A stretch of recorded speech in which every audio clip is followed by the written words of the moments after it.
Welcome back to another weather update. We have officially entered into the most active pattern we've seen in the US in months. So I hope you like snow because we're going to see a lot of it. And if you don't like snow, what's wrong with you? Just kidding, that's a joke, I understand. But let's get you prepared regardless and take a look ahead at who is most likely to see snow over the next few weeks, who may see severe weather, and we're going to time out some of the more impactful storms as we move into the middle of February.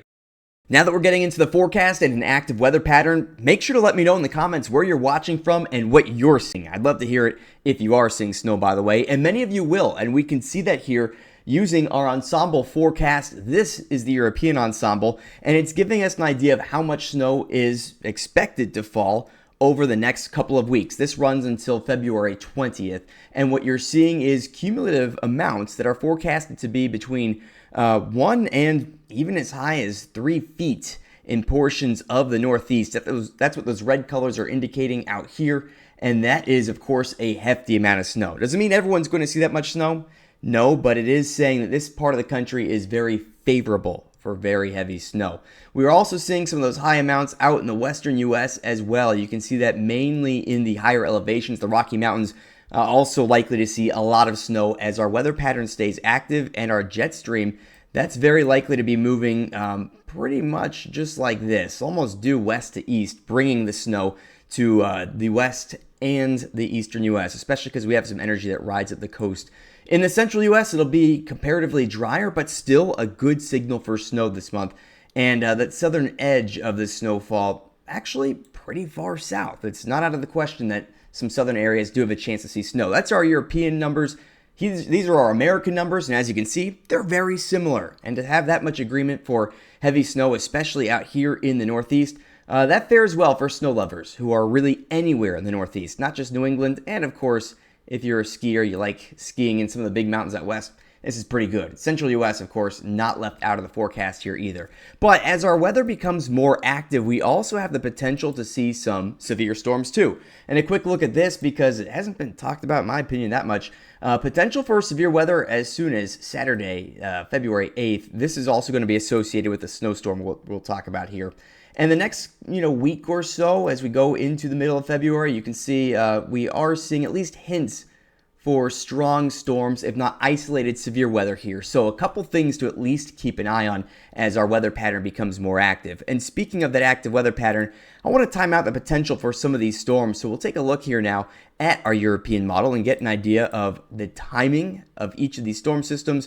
The first one here, it's arriving on the Pacific coast. Depending on how soon you're watching this video, this may already be in the Northeast because we're seeing things move very quickly across the country right now. So this will bring some snow as we move into the 7th and 8th across the north central U.S. Not a ton, but a bit. And then it gets really messy as we get into the 9th here across New England. And the second half of this video will be focused on this storm. So if you're interested in some of the activity out here, stick around, especially for our second half as we dive into this and amounts. But even once this is out, our pattern stays very active. We're going to see the potential for another system to form here as we get into the 11th and 12th. You can see this originates out here in the Midwest and even the Southeast, more so as rain, and moves into the Northeast. So the 11th and 12th, some activity. And in short order after that, we have another system that forms. So we're not really going to have a break here. The 12th, 13th, and even 14th, we have the potential for some rain and snow moving from the same part of the country into the Northeast. Then look at this. Another wave arrives on the west coast. This is going to be on the 14th. Again, no breaks here. And this is going to ride all the way across the country. So the 15th and 16th, even 17th possibly, we'll see the potential for some rain and snow. Exactly how that rain-snow shakes out needs to be watched because these are very dynamic systems. And actually, if I go a step or two back, I mean, you're looking at a huge system right here. So we'll get into those finer details as we get closer to these dates.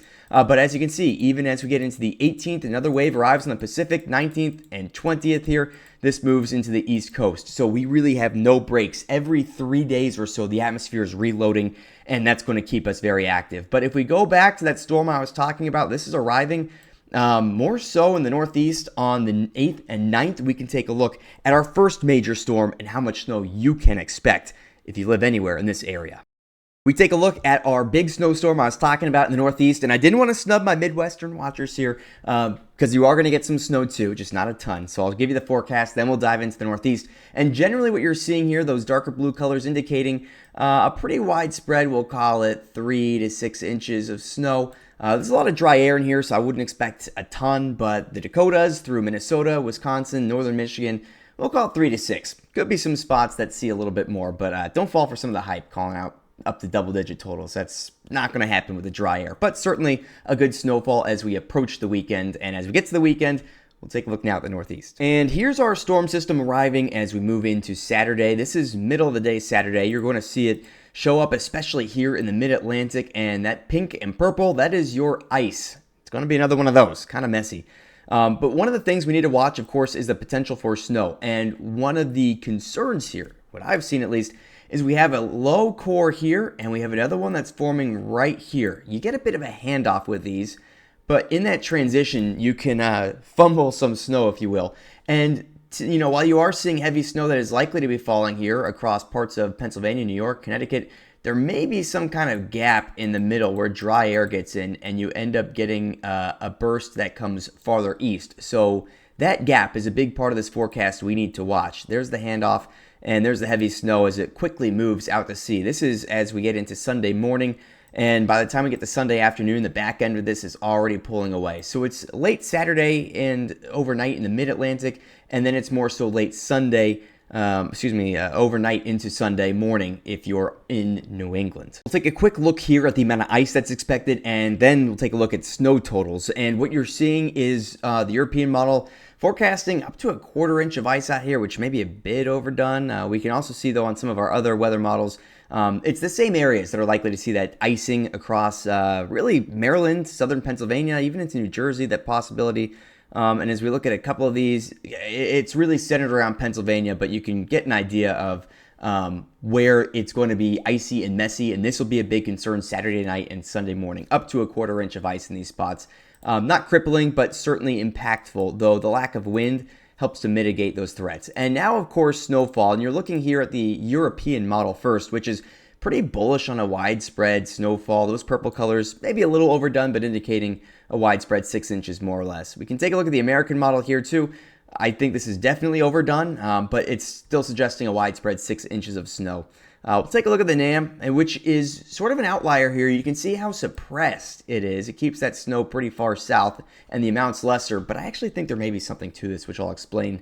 And actually, we'll get into it right now. With that handoff, again, I'm concerned about some dry air getting in here, and with our storm trending a little farther south, it wouldn't shock me if we do see the heaviest snow remain south. But that said, I don't expect it to be all the way down at the coastline. I could see it more so in southern New England, something on the order of a widespread, we'll call it 5 to 9 inches of snow. Perhaps amounts up here aren't going to be bad, but that's largely going to be thanks to a more powdery snow, that ratio being lower. Like I said, the handoff concerns me. That's why I'm not really buying this widespread 6-inch snowfall from the Euro. I do think it's going to be confined more farther south. And certainly with a more southerly trend, there may be a little bit of mixing on the islands, on the Cape and the south coastlines, but not a ton. New York in this case would do pretty well. I'm not buying 6 inches, but it could be closer to 3 or 4. Boston, on the other hand, pretty good candidate to see something on the order of about 6 to 8, the way I see it right now. So we'll be watching this closely, and hopefully you're ready to shovel, because this is going to be, for many of these cities, the largest snowfall in years, believe it or not, as Boston, at least, for example, hasn't seen a 6-inch snowfall since 2022. So we're going to wrap up our video there, and if you have any questions about weather where you live specifically, of course, drop them in the comments. Be sure to subscribe as we continue to keep you updated in this active weather pattern, and as more storms come into focus, we'll be breaking them down for you here. So stay tuned for more updates, and we'll see you back here very soon with our next video.